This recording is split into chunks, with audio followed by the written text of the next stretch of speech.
Hi all, today I am going to talk about different modes of replication. Mainly we will be talking about synchronous versus asynchronous modes of replication. So let's try to understand what is replication. Replication simply means that you are having same set of data on more than one machine. So now let's try to find out what is replication actually. So you will be having several users which will be sending their request to server. The server will be connected to leader and it will be persisting data into leader. And when you try to have replication, then you have another database which will be connected to your leader, and leader will be persisting same data into replica set. So this is a very simple mode of replication. How it works: so server will be directly writing to leader and leader will be replicating all those data written to replica set. Now let's try to find out why we need replication.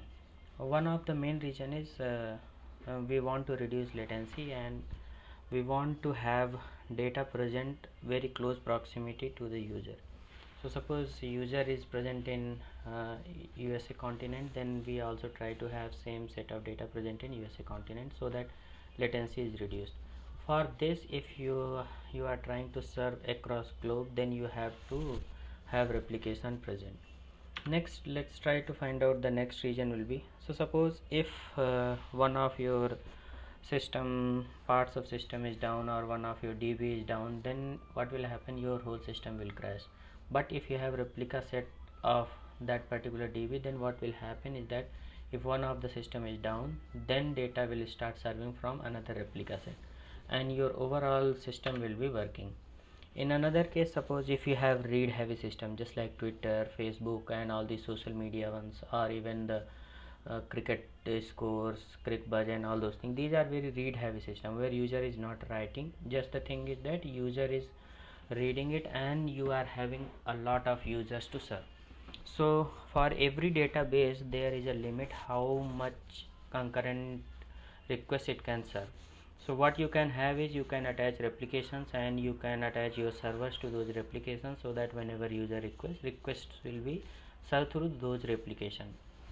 So in this case you will be able to scale your system and you will be able to fulfill the requirements. Next is, suppose if you want to support zero downtime, which is a kind of very necessary nowadays. You will never see Amazon or any other website going down nowadays.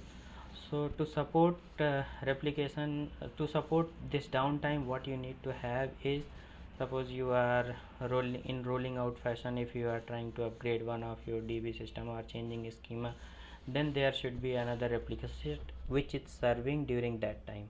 So this is how we try to support zero downtime.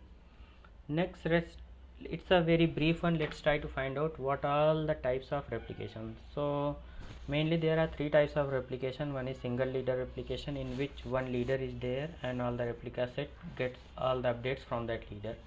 The next is multi-leader application. In this one you are having different kinds of leaders and they all the replica sets, all those multi-leaders, they try to update those replica set, mostly in case of when too many people are writing on Google Docs and all those things. Mainly those places we use multi-leader application. The third is leaderless replication, which is still in very naive stage and people are trying to explore how we can have it. So now let's talk about single leader replication. Mainly for single leader replication there are two modes. One is synchronous, where another is asynchronous mode. So what happens is in synchronous case, what happens whenever request comes to leader, first it writes to its replica set, then only it sends a response. And for asynchronous mode, whenever an write request comes to leader, then as soon as it has written to its persistent storage, it sends response to server, and in parallel it keeps writing to its replica set. So this is the major difference. Let's try to see it pictorially how it works actually. So in case of single leader application, if user sends an request, it will come to leader, it will again then send its write to replica set, and it will keep waiting until unless it gets a success from replica set. Once it has got, it will then send a success response to user. Now let's try to find out how asynchronous one will come. As soon as, if you see, as soon as user sends a request to leader, it will update in its persistent storage, and as soon as it has updated, it will send a success response.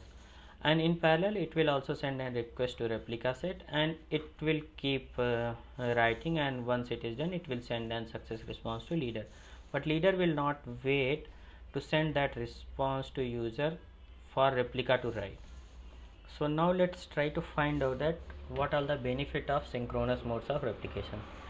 So pros will be, you will always have an up to date replica set, which you can anytime, any fault tolerance, anything happens, you can directly attach that replica set.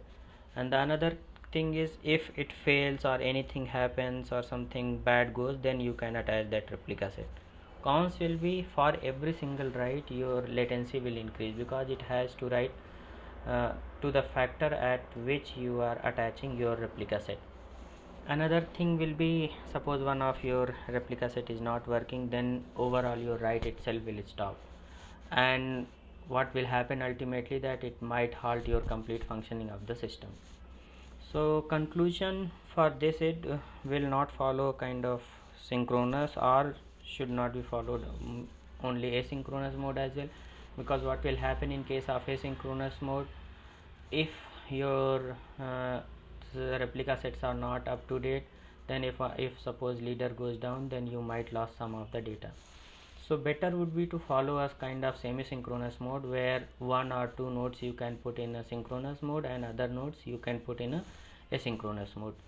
So this will be working like, if request sends, then leader will send parallel request to all its replica set, and one of the replica set which are in sync, as soon as it gets response from them, it will send a success response to user.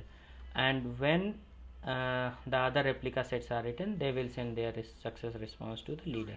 So in this way we will be able to serve both the request, and will be able to fulfill the requirement as well.